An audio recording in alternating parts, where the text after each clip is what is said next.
पहले के बच्चे आज के बच्चों के हिसाब से ज्यादा बाअदब और तमीजदार थे। ये अल्फाज तो आपने अपने बड़ों से हमेशा ही सुने होंगे।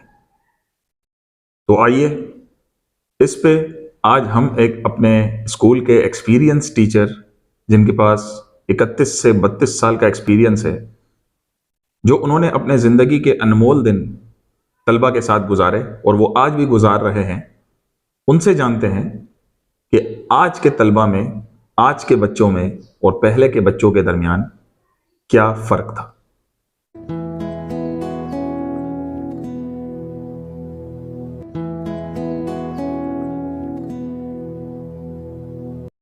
अस्सलाम वालेकुम नाज़रीन, welcome back expert opinion with Siraj. आज हमारे साथ जो उस्ताद मौजूद हैं वो उस्ताद एक आम उस्ताद नहीं बल्कि एक एक्सपीरियंस उस्ताद है। उनको पता है कि आज के शागिर्द में और पहले के शागिर्दों के दरमियान क्या डिफरेंस था और क्या फ़र्क है। आज उन्हीं डिफरेंसेस को हम पहचानने के लिए हम इनसे बात करते हैं। सर शफीक, अस्सलाम वालेकुम। वालेकुम अस्सलाम। सर कैसे मिजाज हैं आपके? अल्हम्दुलिल्लाह। सर मेरा सवाल आपसे यह है कि आपने एजुकेशन के अंदर एक वक्त गुजारा है, एक 30 साल अपनी ज़िंदगी के गुजारे हैं। आज के तालिब इल्म में और पहले के तालिब इल्मों में आप क्या फ़र्क देखते हैं? कैसे हैं आज के तालिब इल्म अदब के मामले में, तालीम के मामले में, फोकस होने के मामले में, अपने गोल्स के मामले में? आज के तालिब इल्मों में और पहले के तालिब इल्मों में क्या फ़र्क नज़र आ रहा है? बिस्मिल्लाहिर्रहमानिर्रहीम। आज का तालिब इल्म मेरे ख़्याल में पुराने वक्त के तालिब इल्मों से ज़्यादा ब्रिलियंट, ज़्यादा ज़हीन, ज़्यादा फोकस्ड है। लेकिन जो तरबियत की जो पहला स्टेज है वो है माँ की गोद। अब इस तरह आजकल का दौर जिस माशी बहरान से गुजर रहा है और जिस तरह की मईशत का सामना हमें करना पड़ रहा है, उसको मद्देनज़र रखते हुए अगर हम ये कह दें कि घर से जो तरबियत बच्चों को, पहले तालिब इल्मों को मिला करती थी, उसमें बहुत ज़्यादा कमी आई है।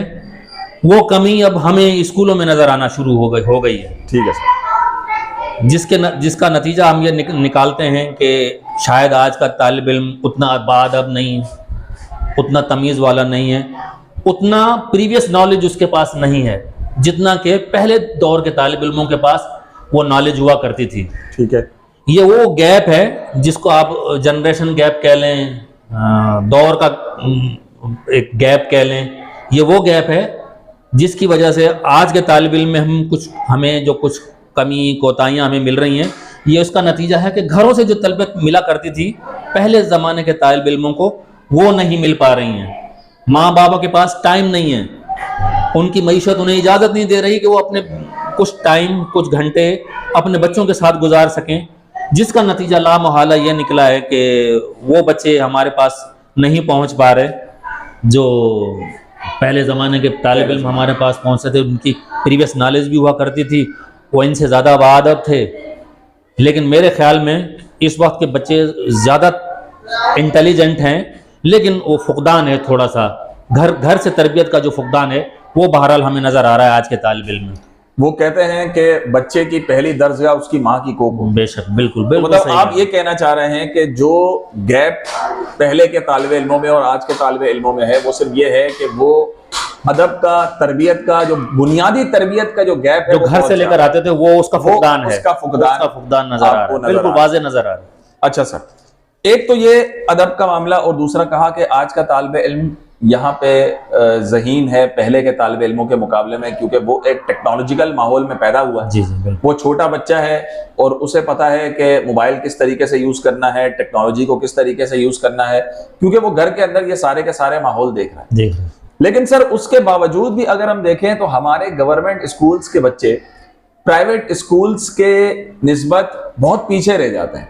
हमने कभी, यानी कि कोई एक दो मरतबा कोई ऐसा मरतबा सुना होगा कि हमारा कोई गवर्नमेंट स्कूल का बच्चा जो है वो आगे जाके कोई CSS एग्जाम पास किया हो या उसने कोई बड़ी डिग्री हासिल की हो। तो इसके बारे में आप क्या कहना चाहेंगे कि यहाँ पे गवर्नमेंट की कुछ कोताहियाँ हैं, उस्तादों की कोताहियाँ हैं, गवर्नमेंट स्कूल में हमारे पास जो है वो पूरे फैसिलिटीज मौजूद नहीं है, उनके बारे में आप क्या कहना चाहेंगे?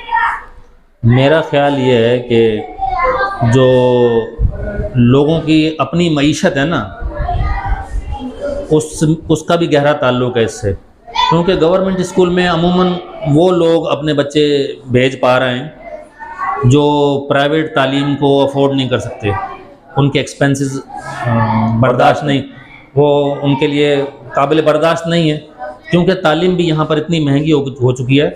उसकी बुनियादी वजह यह है कि हमारा मुल्क और हमारा तालीमी निज़ाम अब तक तबक़ाती निज़ाम तालीम का शिकार है। ठीक है। एलीट क्लास के लिए अलहदा स्कूल हैं, अलहदा सिलेबस है, जबकि गरीब क्लास के लिए लोअर मिडिल क्लास के लिए और बिल्कुल गरीब पिसे हुए तबके के लिए एक अलहदा तालीमी निज़ाम। सर, तो यहाँ पे गवर्नमेंट की जिम्मेदारी भी आयद होती है कि वो इन गवर्नमेंट स्कूल्स के बच्चों को गवर्नमेंट स्कूल के अंदर ऐसी फैसिलिटीज प्रोवाइड करे जो एक एलीट क्लास के स्कूल को प्रोवाइड की जाए। ठीक है, हम उस लेवल तक मैच नहीं कर सकते, हमारे पास एक्सपेंसेस या फंड्स इतने नहीं होते, क्योंकि हमने यहाँ पे बच्चों को फ्री तालीम के हवाले से चीज़ें बताई भी होती हैं कि यहाँ पे आप आएँ, आपने सिर्फ पढ़ना है, आपने सिर्फ तालीम हासिल करनी है, बाकी आपके सर के ऊपर किसी किस्म का कोई एक्सपेंस नहीं होगा, कोई खर्चा नहीं होगा।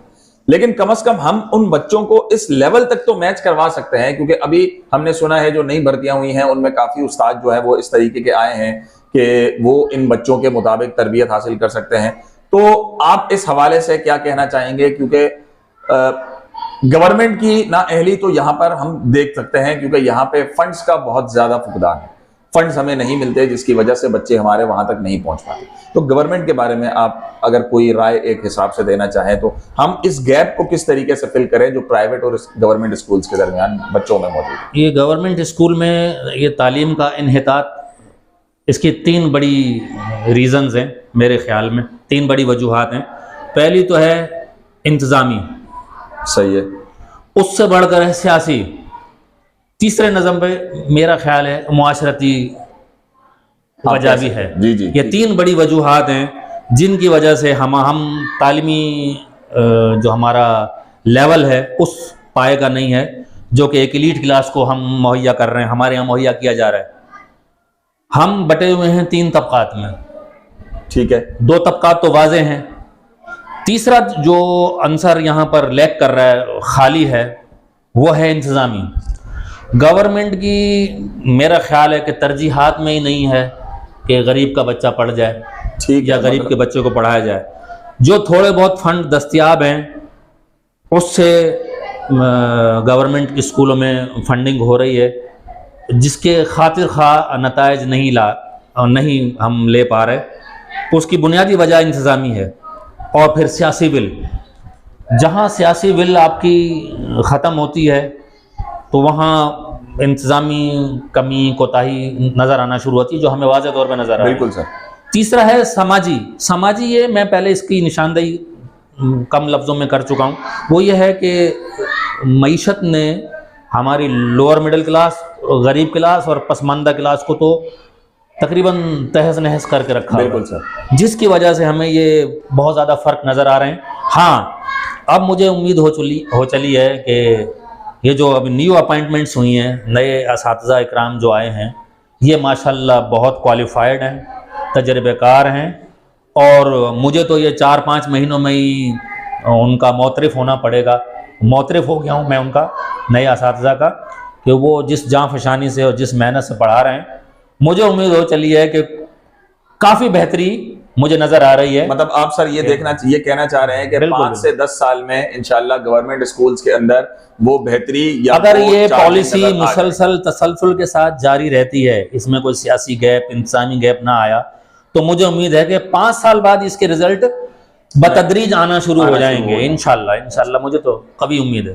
ठीक है सर, आपका बहुत बहुत शुक्रिया वक्त देने का। शुक्रिया। तो आज का प्रोग्राम, आज का इंटरव्यू आपने सुना, और यहाँ पर हमने एक एक्सपीरियंस हमारे पुराने उस्ताद सर शफीक जो है उनसे इंटरव्यू लिया, और उन्होंने हमें इन्फॉर्म किया कि किस तरीके से जो है वो अदब के लिहाज से आज के बच्चों और पहले के बच्चों के दरमियान फ़र्क था और क्या क्या उनके दरमियान गैप्स पाए जाते हैं। तो अगले हफ्ते एक नए इंटरव्यू के साथ, एक नई शख्सियत के साथ आप लोगों से दोबारा मुलाकात होगी। तब तक के लिए इजाजत दीजिए। अल्लाह हाफ़िज़।